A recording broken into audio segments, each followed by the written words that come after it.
So excited today kasi meron tayong nakitang mga fry ng ating tuxedo gapi. Kaya gagawin natin, maglilipat tayo ng bagong lalagyan para sa kanila. So ginawa ko is gumawa ako ng bote ng Wilkins, pinutasan natin, and then lalagyan din ng tubig. So subukan natin kung mabubuhay yung gapi. First time ko itong gagawin kasi mga lagayan ng tuxedo gapi natin dito sa labas is maraming water lily at saka malalaki yung mga tab. So yung tuxedo gapi ko dito guys is nasa 22 pieces. So magto 2 weeks pa lang siya, nagkaroon na agad ng baby. So ito, dalawa, hiniwalay ko siya, wala pang 1 week. So nakitaan ko siya ng parang 4 na pirasong mga fry. So susubukan kong ihiwalay, and then ilalagay ko dun sa ginawa kong Wilkins na may butas. So hopefully mabubuhay sila. And then meron na rin akong nilagay dun sa aking mga craylings ng mga craylings ko ng ano ba tawag doon, mga craylings ko doon sa crayfish. Ilagyan ko rin ng 3 fry ng gapi.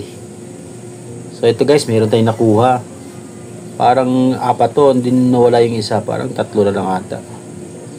So baka hindi ko na makita yung iba kasi medyo nagtatago siguro sila sa ilalim.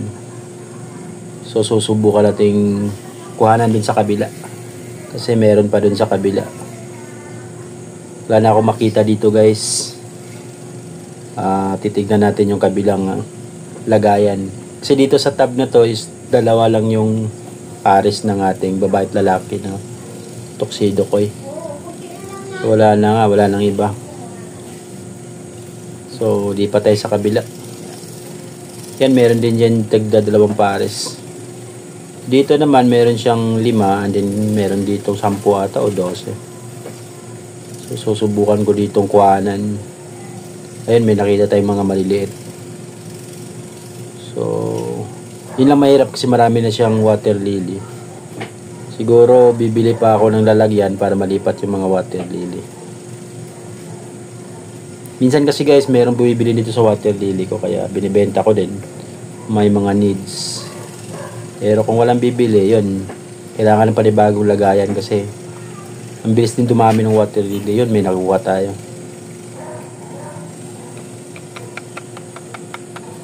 Mahirap lang talaga mag-video habang sinasalok yung ating mga fry na gapi. Sumama pa yung water lily.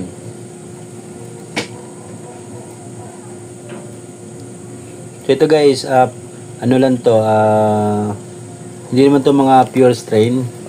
Siguro ano to siya, naka chops to na strain ng tuxedo ko. Hindi ko lang sure. Mukha siyang pure strain pero parang chops na rin or di kaya may konting reject na. Yun nga, chops nga siguro.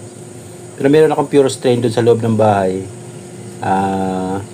Yun talaga ang ating papadamihin sa aquarium.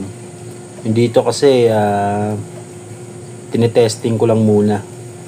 So pag dumami na pag nanganganak yung pure strain natin doon sa loob, siguro maglalagay na rin tayo dito sa labas, dito sa terrace ng apartment. So yun, ang hirap nilang sipatin kasi medyo pag ganito kasing klase na tub guys is mahirap siyang sipatin kasi maitim. So pag malalim yung tubig, medyo madilim sa ilalim. So ang hirap niyang silipin. Tapos yung mga fry pa maliliit. Tapos parang kulay itim. Kaya ang hirap niyang sipatin. So ito guys, parang 5 piraso ata to. Lalagay na natin dito sa ating ginawang DIY. So hopefully mabubuhay ito sila. Yung tubig naman dito galing naman dun sa stock na tub. Kinuha natin kaya sure yan, wala ng chlorine, matagal na stock yan.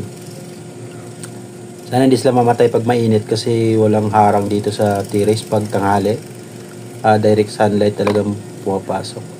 Siguro lalagyan na lang natin ng water lettuce para meron silang masilungan. Marami pa naman akong water lettuce na maliliit. Yan. Siguro after mga 2 weeks, kung mabubuhay ito sila, gagawa ko ng maraming ganito para lalagyan ng aking mga fry. Kung sakaling mabuhay, personal experience lang to guys.